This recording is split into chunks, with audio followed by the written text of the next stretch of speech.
Hey Marty, what are we going to do today? Well, we're looking at this Murray walk-behind mower, and we're going to show everybody how to replace a blade. But first off, you want to flip it up with the fuel tank and carburetor side to the top. Always make sure it's at the top.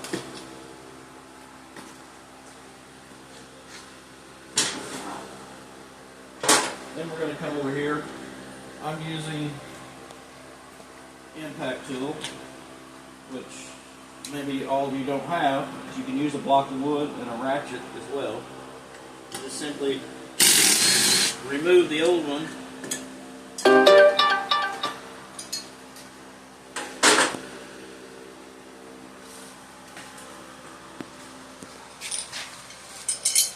And install your new blade.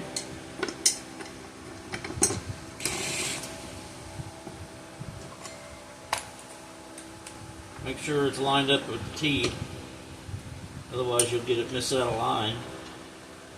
And then just reinstall it, the bolt.